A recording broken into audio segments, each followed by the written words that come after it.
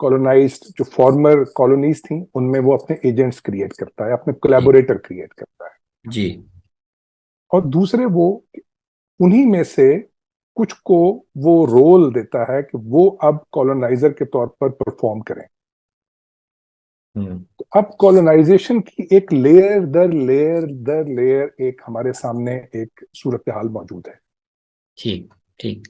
اور مثال کے طور پر اگر آپ اس وقت صورتحال دیکھیں تو کالونائزیشن جو ہے وہ ایک طرح سے اب آئیڈینٹیفائبل نہیں رہی ہے.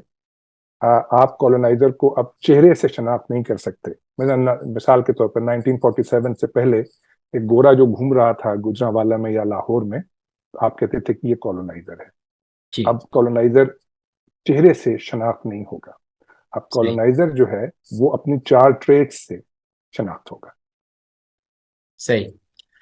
وہ اگر یہی کام کر رہا ہے معاشرے جی, کے وہ ساتھ, اگر یہ کام کر رہا ہے تو چاہے اس کا چہرہ کوئی بھی ہے, نام کوئی بھی ہے, نیشنلٹی کوئی بھی ہے, وہ کالونائزر ہے. یعنی کہ آپ کی جو بھی شخص آپ کی فائنینشیل سچویشن کو افیکٹ کر رہا ہے, جو بھی آپ کو ڈیوائیڈ کر رہا ہے, جو بھی آپ کو انڈرمائن کر رہا ہے, اور جو بھی آپ کے لیے طے کر رہا ہے کہ کس سے بات کرنی ہے کس سے نہیں کرنی, وہ کالونائزر ہے. اب اس فہرست میں جو بھی آ جائے. جی جی, بہت بہت اچھا. تو یہ ایک فریم ہمارے پاس آ جاتا ہے کہ اس سے ہم دیکھ سکتے ہیں. تو اس میں میں نے یہ ایک کوشش کی کہ ہم اس کو جو چیز ڈیفائنیبل نہیں ہے اس کو کسی ڈیفائنیبل اسٹرکچر میں لے آئیں تاکہ اس کو کام میں لایا جا سکے. جی جی جی. اچھا, اس میں سوال بڑا اہم یہ پیدا ہوتا ہے کہ کیا یہ جو ایک مقامی کولونائزر کا رول کسی کو سونپنا اور اس سے وہی کام لینا, کیا یہ جس کو ہم عام طور پر کہتے ہیں یہ کسی سازش کے پیراڈائم میں ہوتا ہے, اور یا یہ کوئی ایک سسٹم ہے, ایک میکینزم ہے جس میں شاید بہت سوچی سمجھی یا پلاننگ اس طرح شامل نہیں ہوتی, لیکن مفاد کا اشتراک یا اس طرح کی چیزیں مل کر ایک شکل پیدا کر دیتی.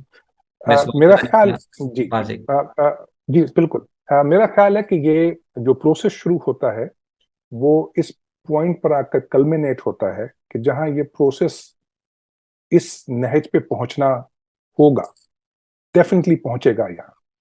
مثال کے طور پر ہم نے یہ دیکھا کہ ہم نے ہمارے سامنے ہے یہ ساری صورتحال کہ افغان وار کے لیے کچھ گروپس بنائے گئے. جی. ان گروپس نے ایک وقت میں آ کے آؤٹ آف کنٹرول ہونا تھا, کیونکہ جس فارمیٹ میں وہ بنائے گئے تھے اس فارمیٹ میں ان کا 100% ان کنٹرول رہنا ناممکن تھا. پرٹیکولرلی جب ہم یعنی میں امریکہ کی بات کر رہا ہوں کہ جب امریکہ کا ان میں انٹرسٹ ختم ہو گیا تو ان گروپس کا آؤٹ آف کنٹرول ہونا لازم تھا, وہ ہوئے. صحیح. اچھا, اسی طرح سے جب ہم کالونائزر جو ہے وہ ایک براؤن صاحب کریٹ کرتا ہے, وہ براؤن صاحب جو ہے وہ ایک دن آؤٹ آف کنٹرول ہوگا, اور وہ جس سوسائٹی میں موجود ہے وہ وہاں اپنے کنٹرول کو اسرٹ کرنے کے لیے بہت سے اقدامات کرے گا. تو یہ جو پروسیس آپ چلاتے ہیں اس پروسیس میں کچھ چیزیں لازماً ہونی ہوتی ہیں, چاہے آپ سازش کریں یا نہ بھی کریں. میں اس میں سے سازش کو رول آؤٹ نہیں کر رہا. جی جی. اگر سازش نہ بھی ہو تو یہ پروسیس یہاں پہنچے گا. تو اس کو اس میں یعنی اس پروسیس میں انسانی نفسیات کی کون سی چیزیں ہیں جن کو استعمال کیا وہ طاقت کا حصول یا کیا ایسی چیزیں ہیں کہ جس میں اگر فرض کریں سازش نہیں ہے لیکن پروسیس ایسا ہے جو خودکار طریقے سے کام کرتا چلا جائے گا, تو ظاہر ہے کچھ پرنسپلز تو وہ استعمال کر رہا ہوگا نا, ان پر کچھ روشنی ڈال سکتے ہیں کہ اس میں یہ میکانزم میں کیا چیزیں خودکار طریقے سے جب کام کرتا رہتا ہے آگے بڑھتا ہے تو وہ سوسائٹی کے اندر اس میں یا انسانی نفسیات میں اس میں سے کیا چیزیں اس میں مثال کے طور پہ اس میں سے سب سے اہم چیز جو کولونائزر کرتا ہے فرانس کا جو بڑا مشہور فلسفی ہے مشل فوکو، فوکو جی. جی، اس نے ایک بات کہی، اس کانسیپٹ کو اس نے نام دیا انسائٹمنٹ آف ڈسکورس. صحیح. میں نے، غلط ہے وہ ترجمہ جو میں کر رہا ہوں اس آپ کے سامنے، کہ ڈسکورس کا تسلط.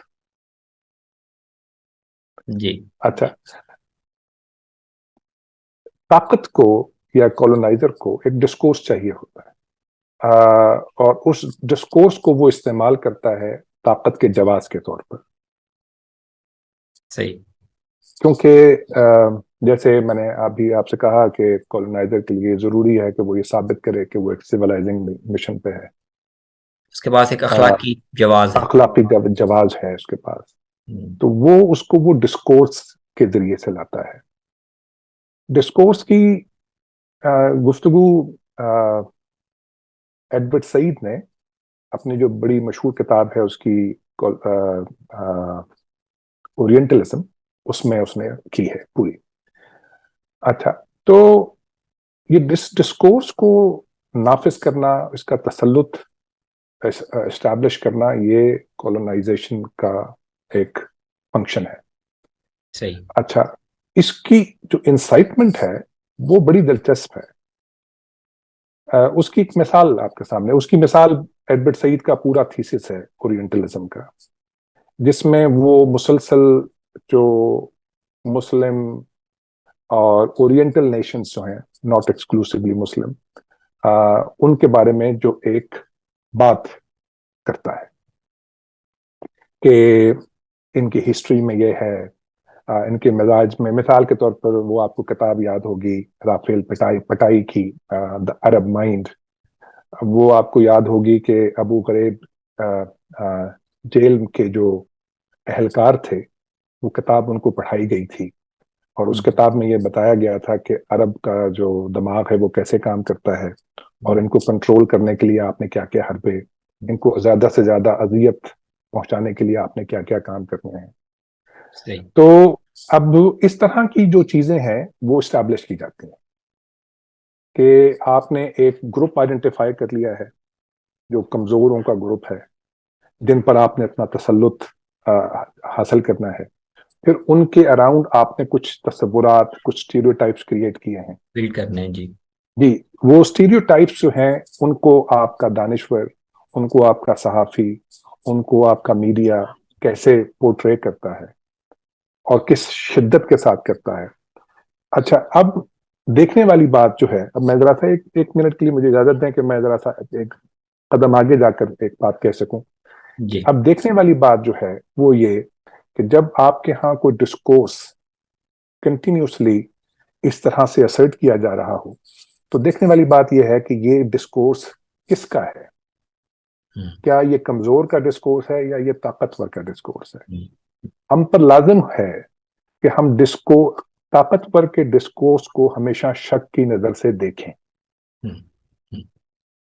اس پر یقین کرنا یا اس کو رد کر دینا وہ بات کی بات ہے، لیکن طاقتور کے ڈسکورس کو شک کی نظر سے دیکھنا لازم ہے. صحیح. صحیح. اچھا، اس کی ایک میں مثال دے دیتا ہوں، جی. تاکہ مثال کے طور پر پاکستان میں سب سے طاقتور ڈسکورس جو ہے وہ ہمیشہ فوج کا ہوتا ہے. جی. جی، اور فوج کا جو وہ ڈسکورس جو انہوں نے پچھلے 70 سالوں میں دہرایا ہے وہ ایک ہے، اور وہ ہے سیاستدانوں کی کرپشن کا ڈسکورس. صحیح. اچھا، اب اس میں سچ بھی ہوگا، جھوٹ بھی ہوگا، لیکن ایک عام آدمی کے لیے یہ لازم ہے کہ وہ اس ڈسکورس کو شک کی نظر سے دیکھے. جی. تب اس میں سے کچھ نکلے گا اس کے لیے. ادروائز میڈیا، دانشور، صحافی، وہ سب طاقتور کے، جس کو اردو میں بہت اچھا لفظ ہے غالب بیانیہ، وہ سب اس کو خوب پھیلائیں گے اور اس پہ ریڈیلی یقین بھی کریں گے. صحیح. بہت اچھا. تو ٹھیک ہے. ایک کام تو یہ ہو گیا جس کا نفسیاتی اثر مرتب ہوتا ہے، جی. جی. جو انسائٹمنٹ آف ڈسکورس ہے. دوسرا کام یہ جو جن بنیادوں پر سوسائٹی کو تقسیم کیا جاتا ہے یہ بہت دیکھنے والا کام ہے. خاص طور پہ ہمارے ہاں جو پچھلے 30 35 سال جو فرقہ وارانہ فسادات کی تاریخ ہے وہ بہت دیکھنے والی بات ہے. اس کو بہت توجہ سے دیکھنا چاہیے. وہاں کولونائزر کا رول بہت کھل کے سامنے آتا ہے. اس میں پھر ایک نفسیاتی طور پر جو چیز پیدا ہوتی ہے وہ بہت اہم ہے, اور وہ ہے جس پہ میں نے بہت پہلے لکھا تھا, وہ ہے سیلف رائٹیسنیس یا خود ستائی, خود راستی کا جو تصور ہے. مذہبی ذہن کے بارے میں یہ خیال کر لیا گیا ہے کہ مذہبی ذہن جو ہے وہ خود راستی یا سیلف رائٹیسنیس کے بغیر کام نہیں کر سکتا.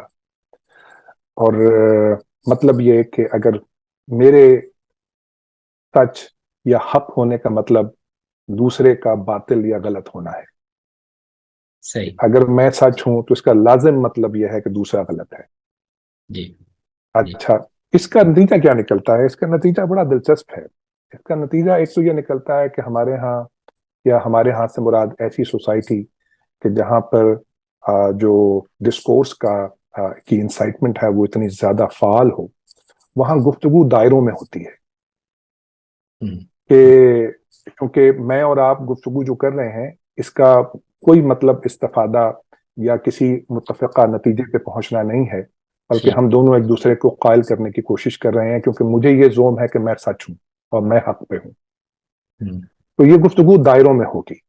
اب میں جب ہمارے بر صغیر میں خاص طور پر, آپ مجھے کریکٹ کر سکتے ہیں, آپ کا یہ فیلڈ ہے, جو بر صغیر میں جو فرقہ وارانہ مباحث کی جو 300 400 سال کی تاریخ میں جب دیکھتا ہوں تو میں اس نتیجے پہ پہنچتا ہوں کہ جو مختلف فرقے ہیں وہ ایک دوسرے سے کچھ خاص مباحث پر کچھ سوالات اور کچھ جوابات کے ذریعے سے گفتگو کر رہے ہیں.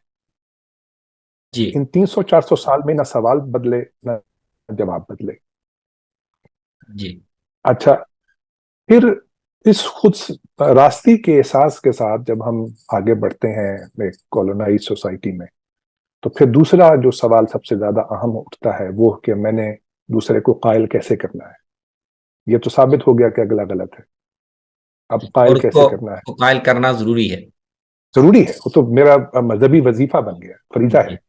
کہ جی. قائل کرنا ہے. تو اب کیسے کرنا ہے؟ کیونکہ اگر میں قائل نہیں کروں گا تو میں اس امر بالمعروف اور نہی عن ہاں, المنکر کے میں گویا فریضے باطل کو باطل کو کے ساتھ کمپرومائز کر رہا ہوں. کمپرومائز کر رہے ہیں, اور وہ ذالک اضعف الایمان.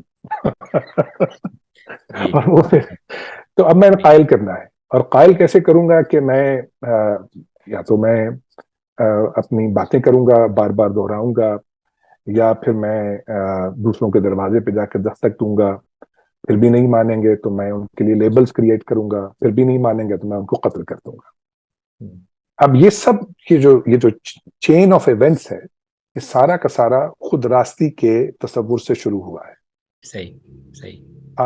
ہمارے جو کولونائزڈ معاشرے ہیں ان میں مذہبی ذہن کو خود راستی کے ساتھ جوڑ دیا گیا ہے. ٹھیک. ٹھیک. اسی وجہ سے ہمارے ہاں تقابل ادیان کا جو سبجیکٹ ہے وہ کبھی رائج نہیں ہو سکا, کیونکہ تقابل ادیان کا سبجیکٹ وہاں رائج ہوگا جہاں آپ یہ کم از کم سوچنے پہ تیار ہوں کہ اگلوں کے پاس جی. اپنے موقف کے لیے کچھ دلائل ہیں. جی. ایک دوسرا مذہبی تو یہ بیانیہ. جی جی. تو یہ ٹھیک ہے. جی تو تو دو, یہ میں نے ہاں دو بالکل, مختصراً تو چیزیں میں نے عرض کیا. ہاں, دو چیزیں آپ نے آئیڈینٹیفائی کی اور ان کے مظاہر ہم دیکھ سکتے. ٹھیک ہے, آپ نے اس گفتگو میں اور اپنی تحریروں میں بھی ایڈورڈ سعید کا ذکر کیا. تو اور ایڈورڈ سعید کے کام کے ساتھ ہی یہ بحث بھی جڑی ہوئی ہے جو آپ کی تحریروں میں ملتی ہے کہ دانشور کی پھر ذمہ داری کیا ہے, دانشور کا رول کیا ہے ایک سوسائٹی میں, اور دانشور اپنی ذمہ داری کو, اپنی جو اخلاقی ذمہ داری ہے وہ کیا ہے, خاص طور پر طاقت کے اس میکانزم کو سمجھنے میں, اور طاقت جس طرح سے تقسیم پیدا کر رہی ہے یا کوئی اس کو سمجھنے میں. تو آپ اس پہ آپ نے بتایا تھا کہ آپ انڈین ایڈورسائٹ پر کچھ کام بھی کر رہے ہیں. تو اس حوالے سے اگر آپ تھوڑا ہمیں گائیڈ کریں. یہ جو سال ہے دانشور. 2000، جو 2023 کا سال ہے، یہ ایڈورڈ سعید کی 20ویں برسی کا سال ہے. جی. اس سال انہیں گئے ہوئے 20 سال ہو جائیں گے. جی. تو میں ایک تحریر پہ کام کر رہا ہوں ایڈورڈ سعید صاحب کے حوالے سے، اور وہ یہ ہے کہ ایڈورڈ سعید کے جس مشہور ترین جو کتاب ہے اورینٹلزم، وہ بنیادی طور پر وہ کتاب جو ہے وہ میں اس کو دیکھتا ہوں کہ وہ کچھ دانشوروں کے کام پر ایڈورڈ سعید کا تبصرہ ہے. جی، تنقید ہے. جی. ٹھیک ہے. اس میں وہ بہت سارے دانشوروں کو باری باری باری باری اینالائز کرتا ہے. اور یہ پہلی دفعہ ہوا کہ دانشوروں کے کام کو طاقت اور طاقت کے استعمال سے جوڑ کر دکھایا گیا ہے کہ دانشور کس طرح سے طاقت کا اعلی کار بنتا ہے. جی. اور بعد میں پھر یہ کام ہوا، اورینٹلزم کا کام ہوا.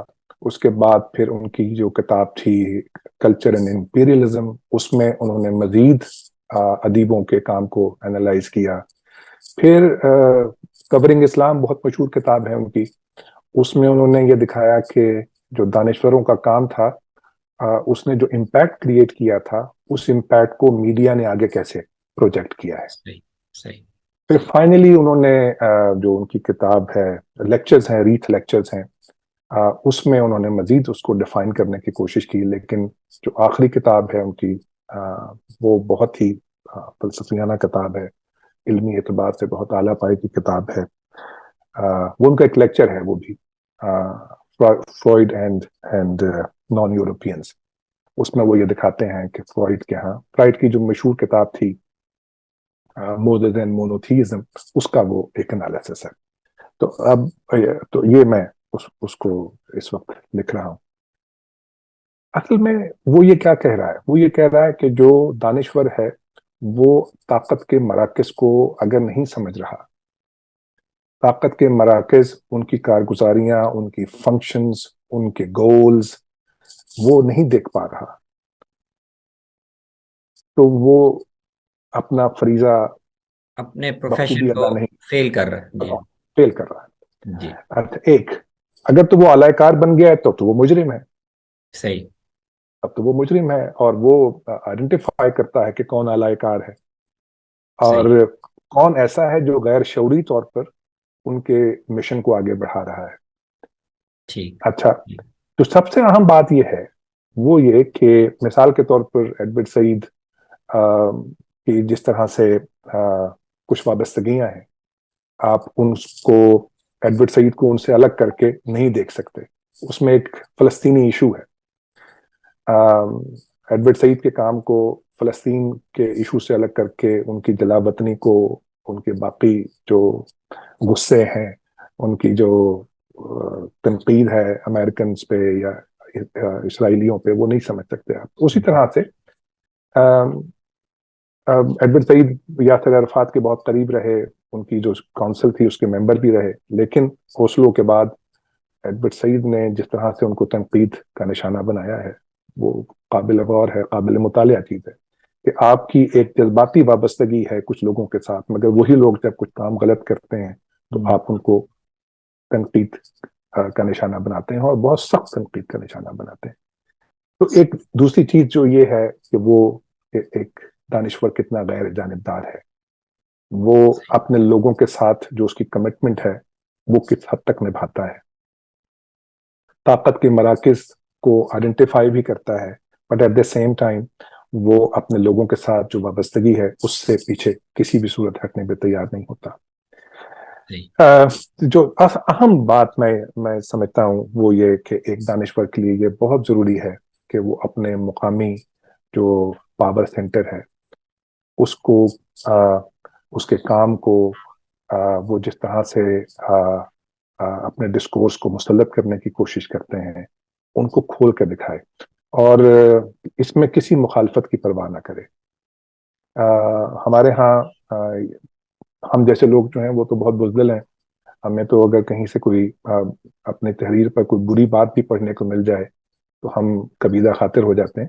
لیکن ایڈورڈ سعید نے جس طرح سے اس ساری کشمکش میں فلسطینیوں کے ساتھ اپنی وابستگی نبھائی ہے، اور اس میں جس طرح سے وہ تنقید کا نشانہ بنے ہیں،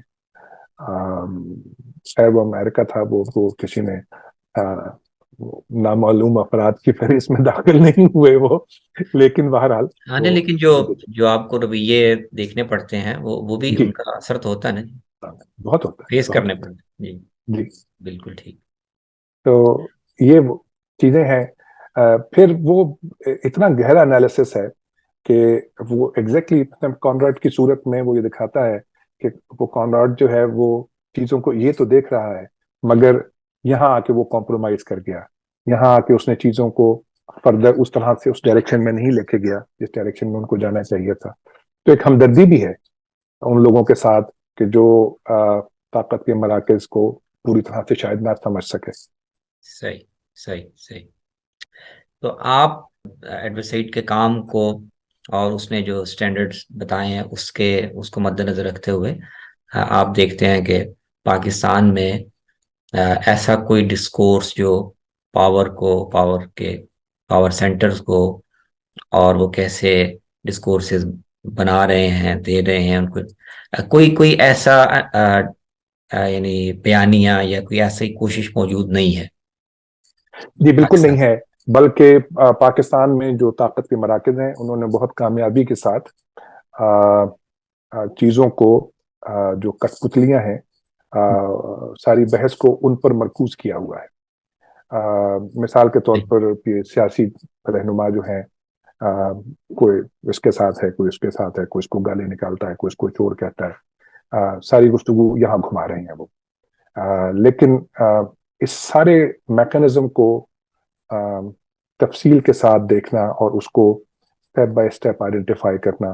مثال کے طور پر کوئی یہ نہیں دیکھ پاتا، نہ اب شاید کسی نے نہیں دکھایا کہ عمران خان صاحب جو ہیں، جو پاور سٹرکچرز میں کہیں فٹ نہیں ہو رہے تھے، ان کو جو چارٹر آف ڈیموکریسی کے بعد ان کو ایک دم ہائی لائٹ کیوں ملی، ہم نہیں دیکھ پاتے.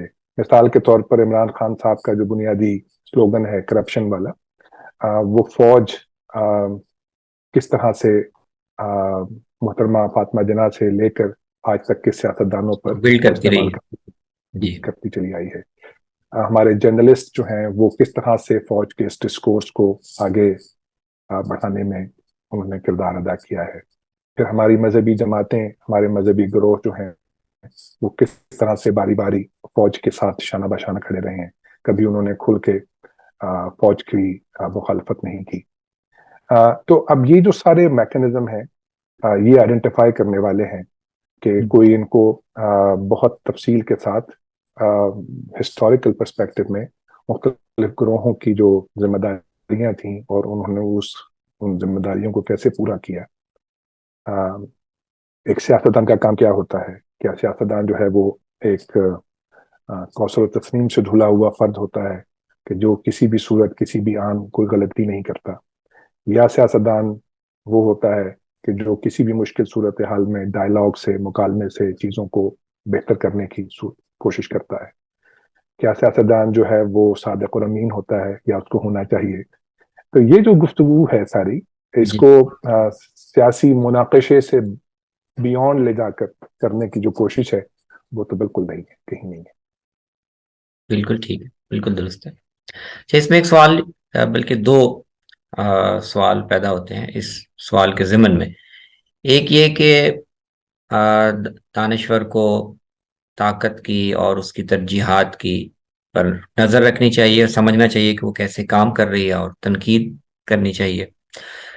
تو مجھے ذہن میں آتا ہے کہ اس طرح کا ایک سوال، مطلب اسلامی تاریخ کے ہم شروع میں جائیں تو ایک بڑا سوال ہمارے علماء اور فقہا کے سامنے تھا کہ کیا علماء کو اور فقہا کو قاضی کا منصب یا اس طرح بادشاہوں کو یہ قبول کرنا چاہیے یا نہ کرنا چاہیے. تو دونوں رجحان ہمیں ملتے ہیں. یہ بھی تھا کہ نہیں، یہ اس طرح سے ایک ظلم پر مبنی نظام کو جواز ملے گا اگر نمایاں لوگ، بڑے لوگ اس میں شامل ہوں گے۔ لیکن ایک دوسرا رجحان یہ تھا کہ اگر کوئی بھی طاقت کے ساتھ، اور جو بھی ہمارا فقہ کا نظام ہے یا کوئی بھی اس کا تعلق نہیں ہوگا، تو پھر ایک معاشرے کی ضرورت ہے کہ بہرحال نظام قضا عدل پہ مبنی ہو، انصاف پہ شریعت پہ مبنی، تو وہ پھر مجروح ہوگا۔ تو مجھے لگتا ہے کہ اس طرح کے سوال یہاں بھی پیدا نہیں ہو رہا کہ دانشور کو کیا یہ رول تو اہم ہے جو نہیں ادا ہو رہا، لیکن دانشور جو ہے وہ طاقت کے مراکز کے ساتھ کوئی ایک مثبت تعلق اس کی شکل کیا ہو سکتی ہے، یا اس کی ذمہ داری کیا ہو سکتی ہے کہ وہ ان کو گائیڈ بھی کرے یا جی، جی دانشور کا تعلق جو ہے پاور سینٹرز کے ساتھ وہ معاندانہ نہیں ہے، جی جی یہ اہم بات۔ جی وہ شک کا ہے، ہم، کیونکہ طاقت جب کوئی سسٹم لاتی ہے تو وہ اپنے مفادات کے پیش نظر لاتی ہے۔ صحیح۔ تو یہ جو اس کا جو انالیسس ہے وہ دانشور کی ذمہ داری ہے۔ ہم، ہم، دانشور یہ دیکھے کہ یہ جو بات کہی جا رہی ہے، اور بنیادی طور پہ اس کی کمٹمنٹ عام آدمی کے ساتھ ہے، صحیح۔ اس کی بنیادی کمٹمنٹ ایک عام آدمی کے ساتھ ہے، وہ عام آدمی کے بہاف پر طاقت کے جو ڈسکورسز ہیں ان کو اینالائز کر کے وہ کھول کے رکھتا ہے کہ یہ کام اس کے یہ نتائج نکلیں گے۔ مثال کے طور پر اگر آج آپ ہمارے مرحوم دانشور اقبال احمد صاحب کی تحریریں اٹھائیے جو انہوں نے ارلی 80s میں لکھی تھیں، تو انہوں کم و بیش یہ نتائج ہمارے سامنے رکھے تھے جو آج ہم فیس کر رہے ہیں۔ ہم، ہم، ہم، میں یہ نہیں کہہ رہا کہ انہوں نے بہت ایڈورڈ سعید کی طرح سے بہت وضاحت کے ساتھ بیان کیا تھا، لیکن اگر آپ ان تحریروں کو پرسیو آج کر رہے پڑھیے، تھے چیزوں یہ کو وہ۔ پرسیو کرے، جی آپ کو اندازہ ہوتا ہے کہ ان کو پتا تھا کہ یہ بات کہاں پہنچے گی، ہم، اور ایگزیکٹلی ہم وہاں کھڑے ہیں۔ ہم، اسی طرح سے آج کی جو صورتحال ہے اس کے بارے میں آپ یقین سے بتا سکتے ہیں، یقین سے بتا سکتے ہیں کہ معاملے اس وقت کیا ہو رہے ہیں اور یہ کل کہاں پہنچیں گے۔ اس میں یعنی اس کے لیے کوئی روحانی طاقت یا آپ کا سائیکک ہونا ضروری نہیں ہے، یہ سوشل سائنسز کے اپنے پیرامیٹرز ہیں کہ جن کے ذریعے سے بات کو دیکھا جا سکتا ہے اور دکھایا جا سکتا ہے۔ بالکل صحیح۔ اچھا، اس میں ایک جو دوسرا سوال میں پوچھنا چاہ رہا تھا، وہ میں اور بھی جو اہل علم ہے ان سے پوچھتا ہوں کہ ہمارے یہاں فرنٹ پہ تو ظاہر میڈیا ہوتا ہے، عام لوگوں کے مسائل پہ بات کرنے والا، اور جس کو لوگ بھی سنتے ہیں۔ دانشوروں کو تو نقل میں جو اہل صحافت ہے وہ بھی نہیں سنتے یا پڑھتے۔ نہیں، وہ تو بھی نہیں سکتا۔ تو جو مطلب اقبال احمد صاحب کا آپ نے نام لیا، تو دانشور جو، جبکہ جو کام جو آپ بتا رہے ہیں وہ اپنی نوعیت کے لحاظ سے جتنی وہ ڈیپتھ مانگتا ہے، وہ ایک صحافی کا کام نہیں لگتا، وہ وہ کسی، نہیں ہے، جی نہیں، نہیں نہیں، ہے۔ کسی صاحب دانش اور کسی اسکالر، کسی کا اس کا کام ہے۔ تو ایک بظاہر ایسا لگتا ہے کہ، بلکہ ہو سکتا ہے اس میں بھی ہمارے فہم کا نقص ہو، کہ ایڈورڈ سعید نے جو تنقید کی وہ ظاہر ایک صحافی نہیں تھے، ایک اکیڈمیشین تھے، لیکن ان کے کام کا ایک امپیکٹ ہوا، اس کو جی بالکل۔ دیکھا گیا اور پڑھا گیا۔ تو کیا فرق ہے کہ وہاں پر ایک دانشور کوئی بات لکھتا ہے، کوئی کام کرتا ہے، تو وہ اس کا امپیکٹ ہوتا ہے، اس کو محسوس کیا جاتا ہے، اور شاید وہ کچھ اثر بھی ڈالتا ہے۔ ہمارے ہاں دانشور فرض کریں اقبال احمد صاحب نے کام کیا ہو، آپ ایک کام کریں گے کچھ اور، تو اس کا امپیکٹ کس چینلائز کیسے ہوگا؟ اب مثال کے طور پہ دیکھیے، ایڈورڈ سعید نے امریکہ میں بیٹھ کے کام کیا، میں اور آپ پاکستان میں بیٹھ کے اس پر بات کر رہے ہیں۔ جی اچھا، اور اس کی بنیادی وجہ ایک ہے، اس کی بنیادی وجہ یہ ہے کہ وہ کام اتنا میننگ فل ہے کہ جب میں اور آپ مل کر اس کو دیکھتے ہیں تو وہ کام ہمیں اپنے لیے ریلیونٹ محسوس ہوتا ہے۔ جی انالیسس وہی پبلک تک پہنچے گا کہ جس میں پبلک اپنے لیے ریلیونس فیل کرے گی۔ صحیح۔ اب اگر میں کوئی ایسا انالیسس کرتا ہوں کہ جس کی کوئی ریلیونس نہیں ہوتی, جو پبلک کے پرابلمس کو ان کے لیے ایکسپلین نہیں کرتا جی انالیسس, تو وہ انالیسس ہوا میں ایویپوریٹ ہو جائے. صحیح صحیح صحیح. اچھا, ایک مشکل ہے ہمارے معاشرے میں جو شاید میں آپ سے کہیں اس پہ آ کے اتفاق کرتا ہوں, وہ یہ کہ ہمارے ہاں چیزوں کے اوور سمپلیفائڈ انالیسس کو ترجیح دی جاتی ہے. اس کی پھر ایک مثال دے دیتا ہوں, سچی سی ہے وہ. مثال کے طور پہ ہمارے تمام مسائل کے بارے میں یہ کہنا کہ اس کی وجہ کرپشن ہے, صحیح صحیح ہے. یہ بہت ہی اوور سمپلیفائڈ طریقہ ہے بات کو کہنے کا. اچھا, پبلک جو ہے وہ ایک عام آدمی جو دن بھر کام کرتا ہے, جاب کرتا ہے, کوئی بینکس میں کام کرتے ہیں لوگ, کوئی ڈاکٹرز ہیں, وہ سارا دن بہت تھکے ہوئے ہوتے ہیں اپنے کام میں, بہت مصروف لوگ ہوتے ہیں. اب ان کے لیے جب ان کو یہ پتا چلتا ہے کہ کرپشن ہے, میں یک لفظی انالیسس جی کرپشن ہے, اور جی وہ بھی کرپشن اس کی اور اس کی کرپشن, اب اور ریڈیوس ہو گیا معاملہ. ہاں, کچھ مجرم بھی آئیڈینٹیفائی ہو گئے. بہت مجرم, آپ نے پرابلم بھی آئیڈینٹیفائی کرتی ہے, آپ نے مجرم بھی آئیڈینٹیفائی کرتی ہے. اب پبلک کے لیے معاملہ سمجھ میں آ گیا. اچھا, میں باہر رہتا ہوں, تو یہاں پہ آپ کو معلوم ہے کہ لوگ پاکستانی سیاست میں ابھی پچھلے 10 سالوں میں ایکٹیو ہوئے ہیں.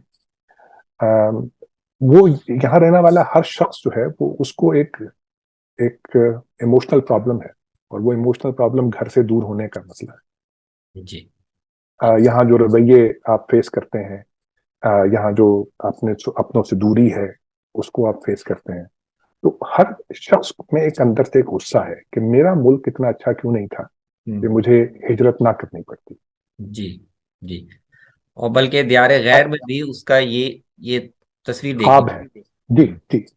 اچھا, جب اس کو ایک دن پتا چلتا ہے کہ یہ جو میں یہاں بیٹھا ہوں اور یہ جو میں مشکل وقت گزار رہا ہوں یہاں, اس کی وجہ یہ شخص ہے, فلاں فلاں. جی, فلاں اور فلاں ہے. اب وہ خوش ہو گیا صحیح. کہ نہ صرف یہ کہ اس کو, کیونکہ میں جب کسی مسئلے کا شکار ہوتا ہوں تو سب سے پہلے میری کوشش ہوتی ہے کہ میں اس مسئلے کو سمجھوں اور یہ جانوں کہ یہ مسئلہ مجھے کیوں لاحق ہے. تو ایک اوور سمپلیفائڈ وے میں, جو کہ غلط ہے, صرف اوور سمپلیفائڈ نہیں ہے بلکہ کہ مجھے یہ پتا چلتا ہے ایکچولی غلط ہے, ایکچولی بھی غلط ہے. اب یہ وہ انسائٹمنٹ آف ڈسکورس ہے جو آپ کے ہاں ہوا ہے. اب جو لوگ اس سے الائن کرتے چلے گئے ان کو آپ نے پروموٹ کر دیا. اچھا, اس سے پہلے جو سیاستدان تھے وہ اس نتیجے پہ پہنچ رہے تھے کہ ہم نے پاور سینٹرز کے ساتھ اب کمپرومائز نہیں کرنا ہے, جی, جس کا ایک ثبوت چارٹر آف ڈیموکریسی تھا. جی جی جی. تو اب آپ نے وہ طاقت ڈھونڈ لی کہ جو آپ کے ساتھ الائنس میں آ سکتی تھی. جی صحیح. اب اس کے لیے آپ کو یہ ضروری نہیں ہے کہ آپ جرنلسٹ ہوں اور آپ ان میٹنگز میں بیٹھے ہوں جہاں یہ فیصلے ہوئے تھے.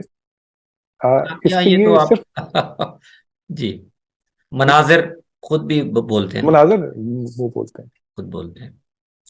ٹھیک ہے, تو اس سے جو ابھی آپ نے گفتگو کی ہے, اس سے ایک اور سوال بھی پارشلی اس کا جواب مل جاتا ہے, لیکن آپ اس کو تھوڑا سا مکمل کر دیں تو ہم پھر اس گفتگو کو مکمل کرتے ہیں. اور وہ یہ کہ پاپولزم کی جو ایک لہر دنیا میں ہر جگہ ہی ہے, اور پاکستان میں بھی ہے, تو اور وہ آپ کے تجزیے کے مطابق یہ ہے کہ ایک عام آدمی کو تو مسئلے کا حل چاہیے, مسائل ہیں, اور اس کے پاس تجزیے کے ٹولز بھی نہیں ہیں, اتنا وقت بھی نہیں ہے, اور اس کو سادہ اور اوور سمپلیفائڈ سلوشن یا تجزیہ اس کو اپیل کرے گا. تو یہ یعنی آپ کی گفتگو کے مطابق پاپولزم کی جو نفسیاتی اساس ہے وہ ایک طرح سے یہ ہے. تو اس میں تو پھر جیسے ہم عام آدمی کو تجزیے کا موضوع بناتے ہیں اور آپ کی پچھلی گفتگو کو ساتھ جوڑا جائے تو اس کا مطلب یہ ہے کہ پاپولزم کی گنجائش پیدا ہونے یا اس میں تو پھر براہ راست کردار یہاں کے دانشور طبقے کا اور میڈیا کا بنتا ہے کہ اس نے وہ اویئرنیس یا وہ سطح میچورٹی پیدا ہی نہیں کی جس میں لوگ چیزوں کو صحیح طرح سے سمجھ سکیں. اس میں دونوں باتیں ٹھیک ہیں, اس میں دونوں باتیں ٹھیک ہیں.